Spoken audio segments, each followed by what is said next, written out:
44:14 అయితే ఒకడు దేవదారు చెట్లను నరకవలెనని అదే అదే ఒకడు దేవదారు చెట్లను నరకవలెనని పూనుకొనును. శ్మశాన వృక్షమును గాని, సరళ వృక్షమును గాని, సింధూర వృక్షములను గాని, అడవి వృక్షములలో ఏదో ఒక దానిని తీసుకొనును. ఒకడు చెట్టు నాటగా వర్షము దాన్ని పెంచును. ఒకడు పొయ్యి కట్టెలకు వాడి ఉపయోగించును. వాటిలో కొంత తీసుకొని చలి కాల్చుకొను. నిప్పు రాజబెట్టి రొట్టె కాల్చుకొను. ఒకడు తుండు తీసుకొని దానితో ఒక దేవతను చేసుకొను. దానికి నమస్కారం చేయును.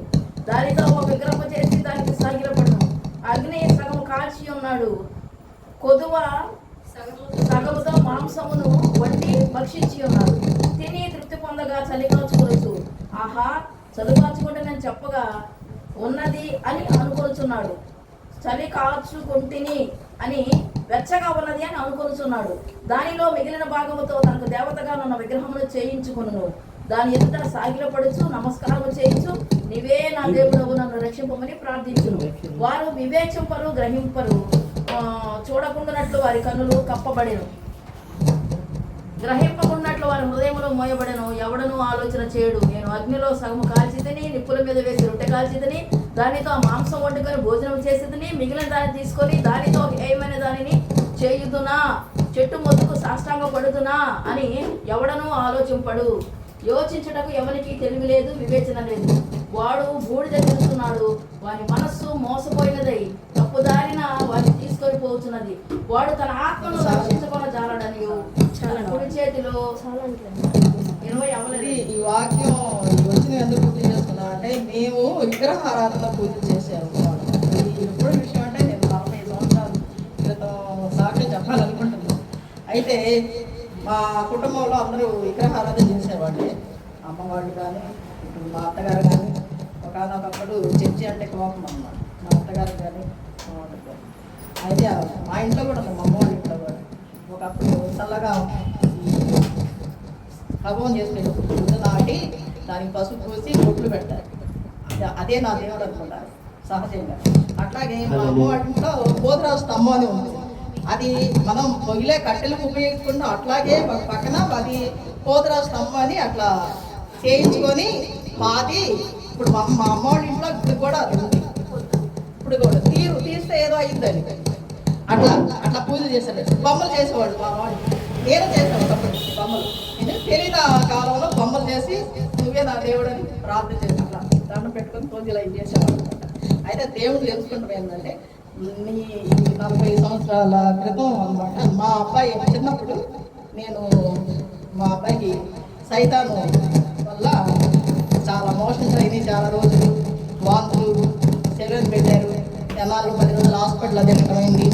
మళ్ళీ గుంటూరు హాస్పిటల్లో ఉన్నాము. మళ్ళీ తిరగన హాస్పిటల్ లేదు, తిరగన మొక్కం దేవుడు లేడు. అంతరాలు తంత్రాలు చాలా చాలా చేసుకున్నాం అనమాట. చేస్తే ఎక్కడ ఏమి ఉపయోగం కనపడలేదు. ఇక తర్వాత మా అమ్మ ఒక అంచె తీసుకొచ్చి మా అత్తగారు ఒక అంతరం అని వీళ్ళిద్దరు కూడా గొడవ పడుతూ ఉండేవాళ్ళు అప్పట్లో. సరే అన్నీ తిరిగి ఆ రోజు నాకు ఎంత చిన్న వయసు, 16 ఏళ్ళకి మా అబ్బాయి పుట్టాడు. అంటే చిన్న వయసులో మేము పెళ్ళిళ్ళు చేసుకున్నాం. ఆ రోజుల్లో అన్నదమ్ముడు అక్కజేటోని పెళ్ళిళ్ళు చేసుకున్నాము. అప్పుడు ఏమీ అంత తెలివి కూడా ఉండదు కాబట్టి ఆ టైంలో సరే చివరికి మా అమ్మ సరే పిల్లాడిని తీసుకుని వచ్చేసి అమ్మ నేను వెళ్తున్నా అని చెప్పి అమ్మ మంగళగుతులు వచ్చేసింది. తర్వాత ఒకరోజు ఇక్కడ పెద్రావూరు అనే ఊరుంది కదా, ఇక్కడ మా పెద్రావూరులో ఒక పాస్టర్ గారు ఉన్నారు. ఎవరో తెలిసిన వాళ్ళు చెప్పగా అక్కడికి వెళ్ళినప్పుడు ఆ పాస్టర్ గారు ఇట్లా పడుకొని పెట్టుకుంటే ఊళ్ళో అమ్మ గాలి అబ్బాయికి ఆవరించని గాలి వల్ల ఇట్లా అవుంది, మీరు దేవుణ్ణి నమ్ముకుంటే తగ్గిపోద్దని చెప్పి ఉన్నాడు అన్నమాట. సరే నేను ఇంకా పిల్లాడిని తీసుకుని ఇంటికి వచ్చి మా ఇంటి దగ్గర తెలిసిన ఆవిడ సోదరుల వాళ్ళు సరే 2 కోట్ల ఆవిడ దగ్గరికి వెళ్ళి ప్రార్థన చేసుకొని వచ్చేదాన్ని. మెడలో ఆంచలు అంతరాలు తంత్రాలు ఇవన్నీ తీసేసి పొయ్యిలో పెట్టేసి 2 కోట్ల ప్రార్థన చేసుకుంటున్నాను. ఆ రోజు ఈయన మా వాళ్ళందరూ వ్యవసాయం చేసేవాడు అనమాట. పొలాలు వేసుకొని పంటలు పండించుకుంటూ ఉండేవాళ్ళు. సరే ఆ రోజు పొలం వెళ్ళింది. అమ్మ కూడా ఎవరు లేరు. మా వారికి వాళ్ళ ఫ్రెండ్ వాళ్ళ ఫాదరు పాస్టర్ గారు అన్నమాట. వాయిని కూడా వాళ్ళు చెప్పేది ఒకటి చేసేది ఒకటి. వాళ్ళవన్నీ ఈయనకి ఇష్టం ఉండేది కదన్నమాట. అంటే అమెరికా నుంచి బట్టలు వచ్చాయి, డబ్బులని బట్టలని అవన్నీ వచ్చేవి. కానీ వాళ్ళ పద్ధతి అది నచ్చగా అని యువతలకు వచ్చారట. ఆయన మనసు బాధ అనిపించి యువతలకు వచ్చారు. అదే రోజు కొడుకుని చూసుకుంటానికి ఇంటికి వచ్చేసరికి నేను విషయం చెప్పాను, ఇట్లా పాష గారు పెద్దరావు వెళ్ళాను, పాష గారు ఇట్లా చెప్పారు ఇట్లా తగ్గిపోయిందని అని చెప్పేసరికి సరే ఆ మెడలో కూడా తీసుకుపోయి చెప్పి కోపం వచ్చి వెళ్ళిపోయేసరికి నాకు బాధేసి ఇక మా పిన్ని ఒకటే, మా కుటుంబంలో మా పిన్ని ఒకటే దేవుడు నమ్ముతుంది. ఇంకా ఆ పిన్నితో పాటు ఎక్కడ బైబిల్ విషయం మేము రక్షణ పొందుకుని బైబిల్ విషయం ఇంకా ఆమెతో పాటు ఉపవాస ప్రార్థన కానీ దానికి దీనికి అట్లా వెళ్తూ ఉండేవాళ్ళం. పిల్లాడు ఒక వారం రోజులకి బాగున్నాడు. ఆ తర్వాత మా నాన్న వెళ్ళి దేవుడు ఏ దేవుడు అయితే ఏమరా బాగుంటాం కదా, పిల్లాడు బాగుంటాం కదా కావాల్సింది అని చెప్పినాక కొంత 10 రోజుల తర్వాత కొడుకుని చూసుకొని ఆయన కూడా మామూలుగా ఉన్నాడు అనమాట. అయితే ఇలా చదువుకున్న తర్వాత మా పిల్లే నాకే డిగ్రీ కానీ బీడీ కానీ ఎంఎస్సీ కానీ ఎన్ని పూర్తి చేస్తున్నారు, జాబ్ లేదు, చాలా ఇబ్బంది పడుతూ ఉన్నాము. ఒకనొకప్పుడు రాత్రి నాకు దర్శనంలో ఎల్లంపై జనాభా లెక్క రాసుకోవడానికి వచ్చారన్నమాట. తెల్లటి బట్ట వేసుకొని గడ్డం వేసుకొని వచ్చారు. నేను ఆయనతో చెప్పాను అన్నమాట, మా వారికి జాబ్ లేదని. చక్కగా తెల్లటి పేపర్ మీద ఆయన పేరు రాసుకున్నారు.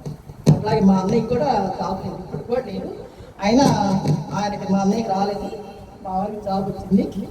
సరే కిన్నెరసాని బాలవంచి దగ్గర కిన్నెరసాని అట్లా.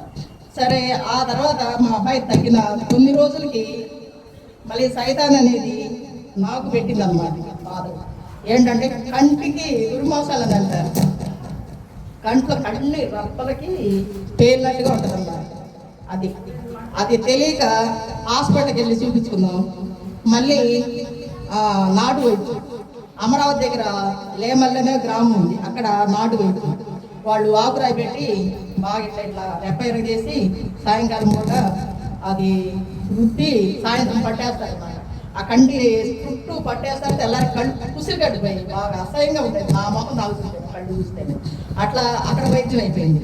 మళ్ళీ తగినట్టు తగ్గుతుంది, మళ్ళీ వస్తుంది అన్నమాట. మళ్ళీ వస్తుందంటే ఈ కంటి నల్లగుడ్డ మీద తెల్లటి చుక్కల్లా కనపడతా ఉన్నాయి. అది అట్లా అట్లా పెద్దది అట్లా వచ్చేది మాయమైపోయేది. అసలు పొద్దున్నే ఎండ చూడలేకపోయేది, అది పొగ చూడలేకపోయేది, పొగ తగులుతూ ఉంటుంది. ఈ పొగ కూడా పట్టేది, ఆ పొగ కూడా నా కళ్ళకు పట్టేది. అంత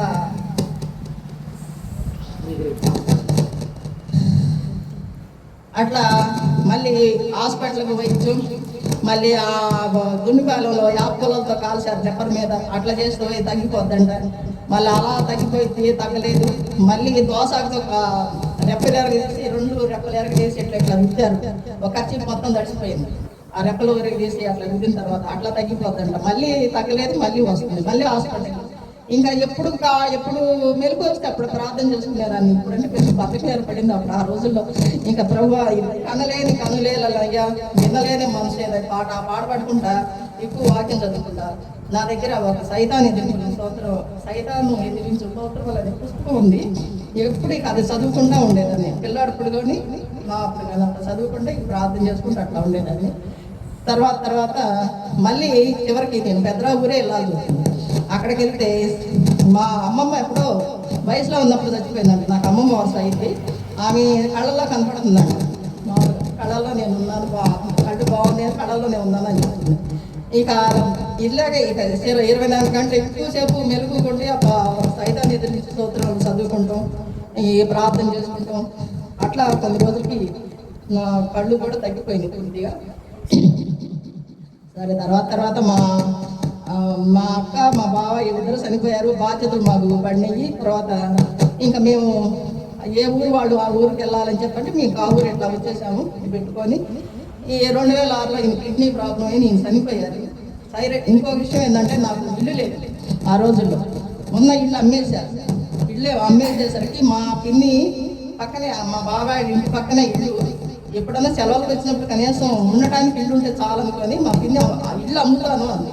నేను వేరే వాళ్ళ చేత అడిగిద్దామని కూడా అనుకొని సరే కింద మేము తీసుకుంటాం ఇల్లు ఎంత అని అడిగితే మా ఇల్లు మీరు కొనలేరమ్మా, 1,25,000 మా ఇల్లు మీరు కొనలేరని. అప్పుడు చాలా బాధ వేసింది. సరే మా బాబా ఏమాట అన్నాడు, అమ్మది తీసుకుంది కానీ నువ్వే తీసుకుంది కానీ అని అన్నాడు. నేను ప్రార్థన చేసుకుంటున్నా, ఇల్లు కట్టన్నా మా పిన్ని చూపించాలి అంటే ఆమెకి మళ్ళీ నేను చెప్పకూడదు, చూపిస్తే చాలు, మా కనీసం ఇల్లు కట్టించినా కట్టించాలి, ఏదైనా కొనుక్కోనో చూపించాలనుకున్నాను. గుంటూరులో సింగిల్ పోర్షన్ అనమాట. అది చాలా తర్వాత నేను ఈయన ఫ్రెండ్ అనమాట, తిరుపతి రెడ్డిని ఫ్రెండ్. వాళ్ళ నాన్న ఫ్లాట్ వ్యాపారం చెప్తాడు. బజార్లో తమ్మ రంగారెడ్డి నగర్ చివర ఆ ఫ్లాట్ వాళ్ళ నాన్న ఇస్తే అబ్బాయి కట్టుకున్నాడు అనమాట. ఒక 75 గజాల్లో ఇల్లు కట్టుకున్నాడు. అది అమ్ముతా అన్నాడు అబ్బాయి. తీసుకోవాలనుకున్నాం మేము. తీసుకోవాలనుకుంటే సరే డబ్బులు కొంత తీసుకొని వెళ్ళేసరికి వాళ్ళ ఇంట్లో వాడు బాధపడ్డాడు. వాడు అన్నీ అమ్మేసుకుంటా ఉంటే చూస్తూ ఉంటే మొత్తం అయిపోతాయి అని చెప్పి బాధపడేసరికి ఈయన ఏం చేశారంటే, నీదైతే నీకు వస్తుంది, లేదంటే లేదు, నువ్వు దేవుడిని ప్రార్థన చేసుకోమ్మా అని చెప్పి తెచ్చిన డబ్బులు వేరే వాళ్ళకి తీసుకొచ్చి వాళ్ళకి ఇచ్చేసారు అన్నమాట. సరే ఒక 2-3 నెలలకి ఆ అబ్బాయి తిరుపతి రెడ్డి భద్రాచలం దగ్గరలో మేము ఉన్నాం కాబట్టి ప్రతి వాళ్ళు ఎవరో ఒకళ్ళు తెలిసిన వాళ్ళందరూ వస్తూ ఉంటారు. ఎందుకంటే చూడడానికి కిన్నెర సాని కానీ భద్రాచలం కానీ అవన్నీ చూడడానికి మమ్మల్ని కలిసి అట్లా చూసుకొని వెళ్తానికి వస్తారన్నమాట. నేను ఆర్చన్ శక్తిలో బ్యాగులు అవి నేర్చుకుంటున్నాను. అప్పటికి ఎంబ్రాయిడింగ్ నేర్చుకున్నాం. బ్యాగులు అవి కుడటానికి వెళ్ళేదాన్ని, నేర్చుకొని బ్యాగులు కుడటానికి వెళ్ళేవాడు. సిస్టర్ వాడు బాగా ప్రేమగా ఉండేవాడు. కేరళ సిస్టర్ వాడు చాలా ప్రేమగా ఉండేవాడు. అక్కడికి వెళ్తున్నాను అనమాట. సాయంత్రం పూట అబ్బాయి వస్తే అబ్బాయిని తీసుకుని వచ్చాడు. అన్నయ్య అంటారు ఫస్ట్ నుంచి. వస్తే సాయంత్రం ఇంటికి వచ్చాక వంట భోజనం చేసిన తర్వాత ఇల్లు తీసుకురా, మా వాళ్ళు ఇష్టం అన్నారు కానీ ఇవ్వలేదు ఎవరు, ఆ ఇల్లు నువ్వే తీసుకొని చెప్పి అప్పుడప్పుడు ఒక 50,000 తీసుకొచ్చి అతను ఇచ్చేసి అగ్రిమెంట్ రాయించుకున్నాం అనమాట. ఆ విధంగా ఇల్లు గుంటూరులో ఫస్ట్ సారి మేము ఆ ఇల్లు తీసుకోవాల్సి వచ్చింది. అయితే ఒక ఎండాకాలం సెలవులు వచ్చిన తర్వాత ఇంట్లో ఆ భాష గారిని పెట్టుకొని ప్రేయర్ చేయించుకొని మా పిన్ని ప్రతి సోమవారం తోటకు వస్తాం అనమాట. మా పిన్ని చూపించాలి కదా. ఇంకా అక్కడికి వెళ్ళి బట్టల వ్యాపారం చేస్తుంది. ఒక దగ్గర గుర్తుగా కూర్చుంటుంది. ఇప్పుడు అక్కడే దగ్గరలో మలిపెట్టుకుని దగ్గరలో కూర్చుంటుంది. అక్కడికి వెళ్ళి మా పిన్నికి చెప్పాను, మా పిన్ని ఇల్లు కొన్నాము మేము చూపుగాను రా అని. అంటే సరే పట్ల మూట ఉందమ్మా, ఈసారి వారం వస్తామంది. ఈసారి వారం తీసుకెళ్ళి మళ్ళీ వారం వెళ్ళి మా పిన్నిని తీసుకొని ఇంటికి వచ్చాను అన్నమాట. ఇంటికి వచ్చి ఆ రాత్రి ఆడుంది. సరే ఏదో నాకు పెట్టాల్సిన పెట్టి తెల్లారి పంపించాను. నేను చెప్పాల్సిన అవసరం లేదు అని నేను అట్లా చూపించాలని అనుకున్నాను. దేవుడు ఆ విధంగా ఇల్లు ఏర్పరిచారు. ఇంకోటి తర్వాత జాబ్ వచ్చింది. మా అమ్మాయి పుట్టిన తర్వాత అన్నప్రాసన కానీ పేరు కానీ తోటలని పెట్టించాము. పేరు ఆ అమ్మాయికి ఏం పెట్టారు? అన్నాన్ని పెట్టారు. మీరు హిందువులో క్రిస్టియన్ ఉన్నారు, హిందువులు అంటే అన్నాన్ని పెట్టారు. ఇక అనుకుమాన్ని తీసుకున్నాను. దేవుడు అన్ని విధాల నా జీవితంలో చాలా ఇచ్చేసాడు. ఇంకా ఇలా ఇంకోటి ఏంటంటే, మా వారు చనిపోయి ముందు కూడా నాకు దర్శనం వచ్చింది. ఆయన చనిపోయినట్టు. సరే చనిపోయిన తర్వాత చాలా ఇబ్బందులు పడ్డాను. కష్టాలు ఇబ్బందులు ఇవన్నీ చాలా ఉండి చెప్పుకుంటే. సరే ఇంకొకటి మా వాళ్ళే మా తమ్ముడు మా అమ్మ వీళ్ళిద్దరూ ఒక మాట మీద ఉండేవాడు. నేను చనిపోయినాక నేనేం చేస్తారు, నేను పెద్దగా చదువుగలను. మా తమ్ముడు కోసం నేను రోజు పడిపోవటం, మా తమ్ముడు కోసం నన్ను తీసుకురావటం. మా వాళ్ళు ఆ విధంగా చదువు ఎక్కువ నాకు అవ్వలేదు. ఇక పెద్దగా చదువు మా వారు ఉంటే నాకేం బయట ప్రపంచంతో పనిలేదు. మొత్తం ఆయనే చూసుకునేవాళ్ళు, అన్నీ ఆయనే చేసేవాళ్ళు అనమాట. తర్వాత చనిపోయిన తర్వాత చాలా ఇబ్బందులు పడ్డాయి. ఏదో చెరువులో చేపలు కనుక చెరువులో నీళ్ళు ఎండిపోతే చేపలు బయటపడినట్టుగా ఆ విధంగా అయింది నా పరిస్థితి. చాలా ఇబ్బందులు పడ్డాడు. ఇక మా పెద్ద తమ్ముడు చనిపోయిన తర్వాత అన్నీ వాళ్ళ ఆధీనం చేసుకోవాలని, అన్నీ వాడు చెప్పు చేతుల్లో ఉండాలని చాలా ఇబ్బందులు పెట్టారు. ఎంటీ పేపర్ల మీద సంతకాలు పెట్టించుకున్నారు. చాలా చెప్పేశారు. మీ అమ్మ అట్లా చేస్తే ఎట్లా చేస్తారు, మా పిల్లల్ని రెచ్చగొట్టి పిల్లలకి చేసి చాలా ఇబ్బంది పడి చాలా ఏడ్చుకొని రాత్రి వాడు ఒకటే ఏడుస్తూ ఉంటా. పిల్లలు ఏమవుతారో ఏమవుతుందో నేను టెన్షన్ పడి చాలా ఇబ్బంది పడతాను. కానీ నేను సొంతగా నేను ఖర్చు పెట్టేదాన్ని, ఖర్చు పెట్టను దాన్ని, నేను ఎట్లా ఉంటానని చెప్పి సొంతగా స్థలం కొని నేను ఇల్లు కట్టించాలి. నేను వాళ్ళకి గుర్తు చేయాల్సిన అవసరం లేదు. నేను ఎలా అని చెప్పి వాళ్ళకి తెలియాలని చెప్పి 2010లో ఇక్కడ స్థలం కొన్నాను అనమాట. నేను ఉన్న స్థలం కొన్నాను. ఆ స్థలం 2010లో కొన్నా. కనీసం ఎవరికి చెప్పలేదు. నేను ఒక వేరే తెలిసిన భాష గారు ఉంటే ఆయన తీసుకుని వచ్చి అక్కడ స్థలం కొన్నాను.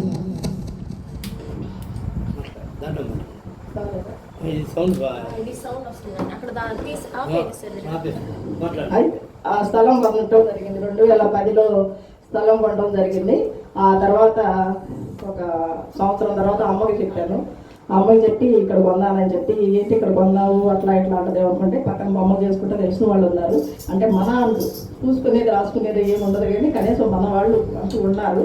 ఒక 10 ఆ పక్కన వాళ్ళు బొమ్మలు చేసేవాళ్ళు ఉంటే ఎంతమంది ఉన్నారు ఎవరు మీరు అంటే మీ అమ్మాయి కుటుంబంలో నేను ఎంతమంది ఉన్నారంటే ఒక 20-30 మంది ఉన్నారులే అని. సర్లే వాళ్ళే ఉన్నారులే కనీసం వీళ్ళు ఉన్నారులే అని అనిపించింది. ఇక తర్వాత మా అబ్బాయి పెళ్ళి అయిపోయిన తర్వాత మా కోడలు ప్రెగ్నెంట్ అయ్యి బాబు పుట్టిన తర్వాత మనవడు పుట్టిన తర్వాత 2017లో ఇల్లు ఇంకా ఈ స్థలం కొన్న తర్వాత ఇల్లు కట్టించుకోవాలనుకునేసరికి చాలామంది ఇది కలిసి రాని స్థలాలు మంచిగా ఉండదు మీరు ఇక్కడ వేయొద్దు అట్లా ఎన్నో రకరకాలుగా చెప్పారనమాట. కానీ ఎవరిని అడగల కొనేటప్పుడు. కానీ ఒక అతను అన్నాడు మా ఇంజనీర్ అన్నాడు ఈ స్థలం ఎవరన్నా అడిగి కొన్నారా మీరే కొన్నారా అంటే ఎవరిని అడగలేదు మామూలు కొన్నా అంటే నా పేరు మీద బాగానే ఉందని చెప్పారు. సరే ఆయన కూడా అది దక్షిణ ప్లేస్ కొనేసరికి ఆయన పేరు మీద అట్లా బాగుంది అంటే వెంకటాన్ని పెట్టారులే ఫస్ట్ ఆ పేరు మీద బాగానే ఉంటుందని చెప్పారు. సరే బాగుంది. ఇంకో విషయం ఏంటంటే దేవుడు మన పిల్లలకి మనం మంచి భోజనం మంచి బట్టలు మంచిదే మన మేలైందో మన పిల్లలకి ఇస్తాము. అట్లాగే నేను నమ్మిన నా దేవుణ్ణి నన్ను సృష్టించిన నా సృష్టికర్త అయిన దేవుడు ప్రభు నాకు మంచిది మేలైంది మంచిదే ఇస్తాడని చెప్పి నేను ఇక ఎవరెందన్నా కూడా ఇక ఏమి పట్టించుకోకుండా సరే పట్టుదలగా ఇంకా అక్కడ ఇల్లు కట్టాలని మా ఇంకోటి కూడా చెప్పలేదు. వాళ్ళ అమ్మ అసలు ఆ స్థలం కొందరు కూడా చెప్పకుండా ఉంచింది అని చెప్పి అనుకున్నారు వాళ్ళు. తర్వాత సరే అబ్బాయి పెళ్ళి మనోడు పుట్టిన తర్వాత అక్కడ 2017లో అయితే అక్కడ ఉన్న మట్టి మొత్తం తీసేసి ఒక గజం మట్టి అంతా తీసేసి బయట పారబోసేసి ఇంకా దానికి ఆ గ్రావెల్ పోయించాం అనమాట. నేలమట్టం కుంట అంత పూడి చేసాం. అప్పుడు ఆ దోషం ఏదంటే పోద్ది అట్లా అని కానీ అట్లా చేసాము. సరే ఇల్లు కట్టుకోవడం జరిగింది. మా బావగారు అబ్బాయి అన్నాడు ఇది అప్పుడు మా అమ్మాయి పెళ్ళి కాలేదు ఇది ఇల్లు పూర్తి అయ్యేసరికి పిన్ని అమ్మాయి పెళ్ళి అయిపోద్ది అన్నాడు. ఇంకా 4-5 నెలలు ముందే అనగానే అమ్మాయి పెళ్ళి అయిపోయింది. మధ్యలో ఇల్లు ఆపుకొని పెళ్లి చేయడం జరిగింది. ఒక శుభకార్యం అంటే జరిగింది. ఈ తర్వాత చాలా మంది అనుకుంటారు అన్నమాట ఆమె వద్దన్నా అట్లా కట్టుకొని మంచిగా ఉన్నారని చెప్పి ఇట్లా ఉన్నారు. ఇంకా ఇంకోటి విషయం ఏంటంటే 7 గంటల నుండి మా వారు స్టడీకి వెళ్ళేవాళ్ళు 7 నుండి 9 గంటలకు. ఈలోపే నాకు ఎంతో భయం అంటే ఎవరో వస్తారని కాదు చందకాడ పల్లెటూరులో కిరాసనం పోసుకొని ఆ మందులు తాగి చచ్చిపోయి ఆడకి దయ్యాలు పెట్టారు ఏళ్ళకి దయ్యాలు ఆ భయం అనమాట. ఇంట్లోకి వెళ్తే ఏం కనిపిస్తుందో అది భయం. అలా ఉండేది నా పరిస్థితి. అయితే ఇక్కడ అమ్మాయి పెళ్ళి అయిపోయినాక ఒక్కదాన్నే ఉండాల్సి వచ్చింది. చాలా భయపడేదాన్ని ఇంట్లో ఒక్కదాన్నే ఉండాలంటే. ఈ పక్కన ఇదిగో పాస్టర్ గారు వాళ్ళ తమ్ముడు గారు విజయ్ కుమార్ పాస్టర్ గారు వాళ్ళు ఉన్నప్పుడు ఇక వాళ్ళతో కొంచెం పరిచయం అయిపోయి పక్కన వాళ్ళతో కాసేపు మాట్లాడతా వాళ్ళు కాసేపు మా ఇంట్లో కూర్చొని కొంచెం ఆ భయం పోయింది.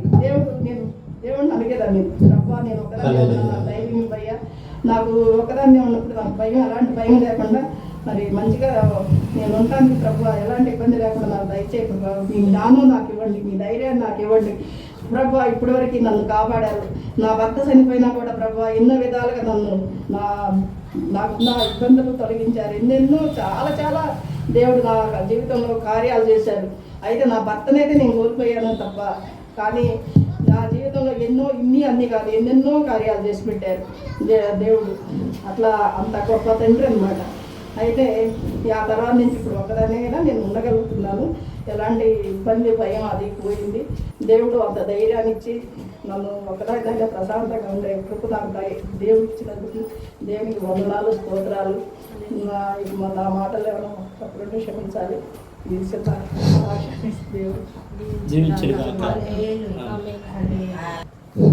యేసయ్యకి మహిమ కలుగును గాక. మీ అందరికీ వందనాలండి. ఇప్పుడు దాకా మనం యేసయ్యకి మహిమ కలుగును గాక. మీ అందరికీ వందనాలండి. ఇప్పుడు దాకా మనం పాటలతో దేవుడిని మహిమపరిచేము. దేనికంటే ఇంకొక మరి ముఖ్యమైన విషయం ఏమిటి అనగా ఒక అద్భుతమైన సాక్ష్యం మనం ఈ రోజున విన్నామండి. దేనికంటే దేవుడి గురించి తెలిసిన వాళ్ళు వేరుగా ఉంటుంది, అన్యులుగా జీవించారు. అంటే అసలు దేవుడు అంటే మన యేసయ్య అంటే ఏంటో తెలియదు. కానీ అక్కడ దేవుడు చేసిన గొప్ప కార్యాలను బట్టి నమ్మి యేసయ్యనే నేను ప్రార్థన చేయాలి, యేసయ్యనే నేను వెంబడించాలి, నిజ దేవుడు ఈయనే అని గుర్తించి ప్రార్థనలో జీవిస్తున్నందుకు మనందరం కూడా యేసయ్యకి కృతజ్ఞతలు చెప్పుకోవాలి. దేనికనగా ఆయన గొప్ప కార్యాలు చేసే దేవుడు, గొప్ప కార్యాలు చేసిన దేవుడు. దేనికంటే ప్రతి బిడ్డని రక్షిస్తానికి వచ్చాడండి. ఆయనకి ఎవ్వరు అనే తేడా లేదండి. నువ్వు వేరు నేను వేరు కాదు. ఆయనకి అందరము కూడా ఆయన బిడ్డలే. ఏ ఒక్కరిని కూడా నీకు తక్కువ ప్రేమ చూపించడు, నాకు ఎక్కువ ప్రేమ చూపించడు. ఎవరైతే ఆయన సన్నిధానానికి వస్తారో, ఎవరైతే ఆయన సన్నిధానంలో ఉంటారో వాళ్ళందరికీ ఒకే విధమైన ప్రేమ చూపించే దేవుడు అండి. అద్భుతమైన సాక్ష్యం చెప్పింది. దేనికంటే 40 సంవత్సరాల క్రితం నాకేం జరిగింది అనే సాక్ష్యాన్ని వివరించింది అంటే ఎంతో గొప్ప సాక్ష్యం అండి. యేసయ్య ఖచ్చితంగా ఈ బిడ్డ కుటుంబాన్ని దీవిస్తున్నాడు, ఆశీర్వదిస్తున్నాడు. ఎందుకంటే నమ్మింది. మెయిన్ అక్కడ ఏం కావాలి?